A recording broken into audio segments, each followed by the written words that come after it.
Library of Functions, Piecewise-Defined Functions, Chapter 2, Section 4.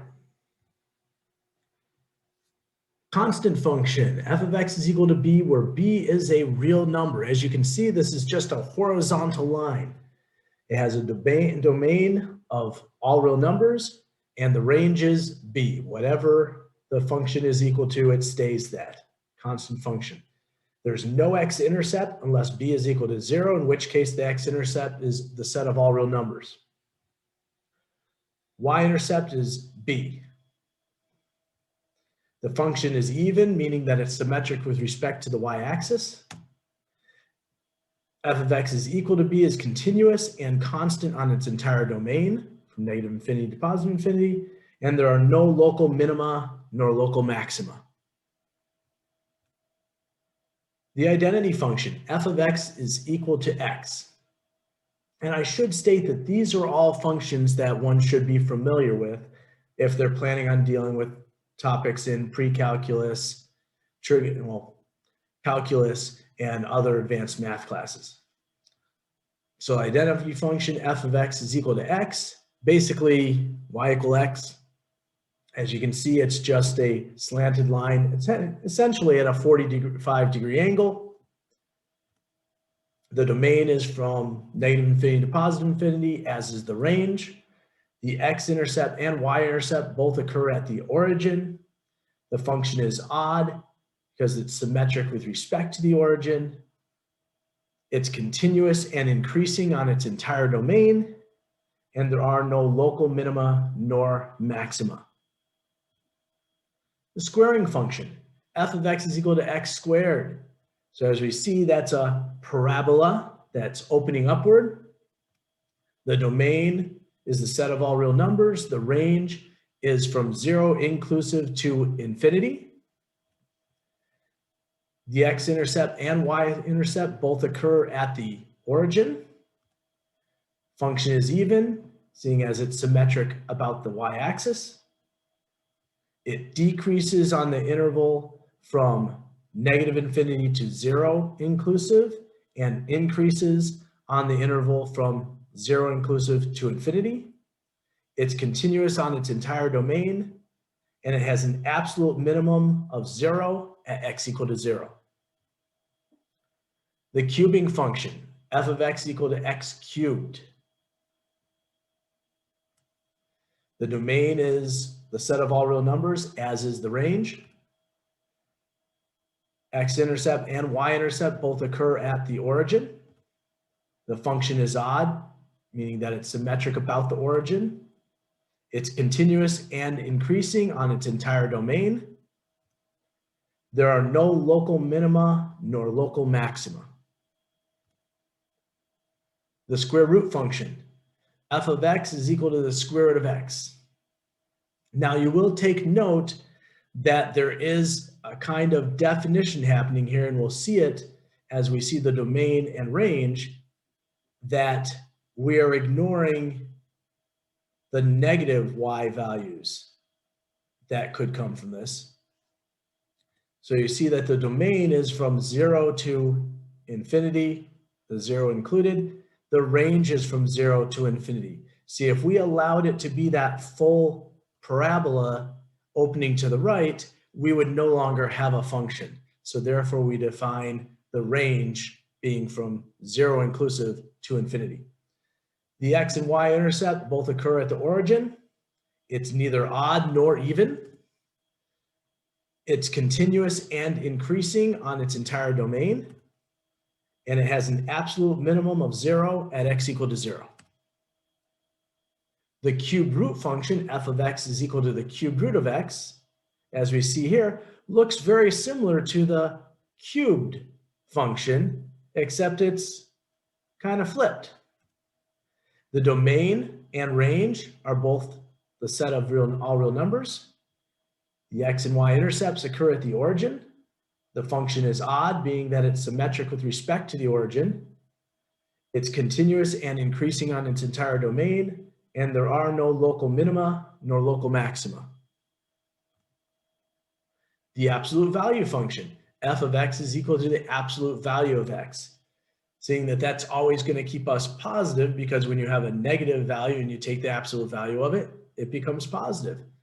Remember, absolute value just takes out the sign.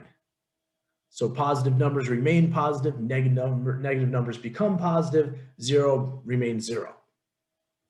So the domain is the set of all real numbers, whereas the range is from 0 inclusive to infinity. The x and y intercepts are both at the origin. The function is even, seeing as it's symmetric with respect to the y-axis. It is decreasing on the interval from negative infinity to 0 inclusive, and increasing on the interval from 0 inclusive to infinity. It's continuous on its entire domain, and it has an absolute minimum of 0 at x equal to 0. The greatest integer function, now this one may be new to some of you. It's not one that we're as familiar with, but f of x is equal to the greatest integer of x. That double bracket thing on both sides tells us we're looking for the greatest integer value. Essentially what this does is it looks at the x value, and if you think of x value as going from smallest to largest, going from more negative to more positive, as it goes across from left to right, this says, what is the greatest integer that we have come across for the x values, and that is what the y value or the output will be. So at x equal to 3, the output is 3. At x equal to 3.5, it's still 3. At 3.9, still 3. When we get to 4, now it jumps up to 4. So as such, we have the domain being the set of all real numbers, but the range is the set of integers. That's what that bold z is. The x-intercept is at the point 0, 1. The y-intercept is at 0. Or I should say it's the interval from 0 inclusive to 1, because it remains constant for that period of time. It's neither odd nor even. The function is constant on intervals. So we see the ellipsis on either side here, so it happens forever in the negative direction and forever in the positive direction, but it comes to every integer, starts there inclusive, going to the next integer exclusive. So -2 inclusive to -1 exclusive, -1 inclusive to 0 exclusive, etc., etc. It's discontinuous at all integers in its domain, meaning it jumps along the steps. No local minima nor local maxima. The reciprocal function, f of x is equal to 1 over x. So we see here the reciprocal function. We see that the domain is from negative infinity to 0 exclusive, and from 0 exclusive to infinity. We see that there is an asymptote at x equal to 0. The range is also from negative infinity to 0 exclusive, and from 0 exclusive to infinity, because we see another asymptote at y equal to 0, meaning that this graph will approach the x-axis but never touch it. It will approach the y-axis but never touch it. So therefore, there is no x-intercept nor y-intercept. The function is odd. It's symmetric with respect to the origin. It's decreasing on the interval from negative infinity to 0 and from 0 to infinity. It's continuous over the intervals from negative infinity to 0 exclusive and from 0 exclusive to infinity, but it is not continuous over the full function. There is a discontinuity when x is equal to 0. There are no local minima nor local maxima. So those are a number of different functions that we need to remember and recognize, because we're going to use them as a base for then interpreting other functions that are more complicated. In addition to those functions, we deal with piecewise-defined functions. Piecewise-defined functions are those where over certain intervals, they act a certain way, and then when on a different interval, they act differently. Here's an example of a piecewise-defined function. F of x is equal to 3x plus 2 when x is less than 3. It's equal to 5 when x is equal to 3, and it's equal to x squared when x is greater than 3. So we've got basically two intervals and a point. From negative infinity to 3 exclusive, where it acts like a line, 3x plus 2. The point, when x is equal to 3, and the output's going to be 5. And then the interval from 3 exclusive to infinity, where it acts like x squared. So if we're going to graph this function, first of all, we need a grid. So now we have a grid.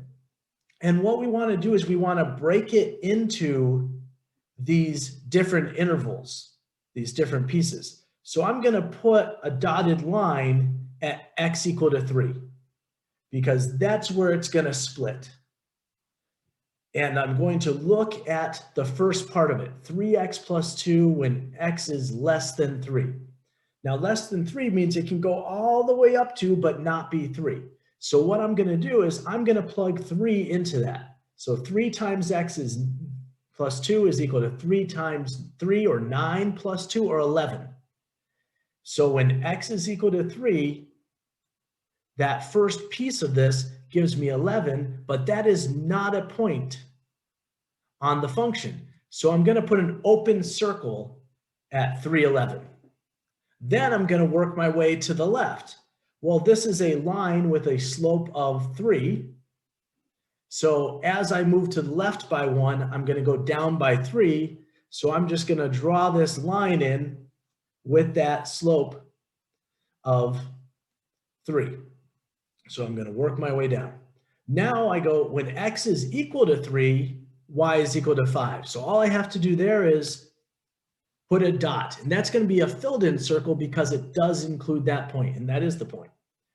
Then when x is greater than 3, we're going to treat it as x squared. So I plug 3 into x squared and I get 9. We're not equal to 3. We have to be greater than, so I'm going to put that circle at 9, saying that it starts there, but it does not include it. And then I'm working my way over. If I plug in 4, I see that that's 16. So essentially, I'm going to curve up in a parabolic pattern and continue up to infinity. And now I've graphed my piecewise-defined function by breaking it into those 3 pieces.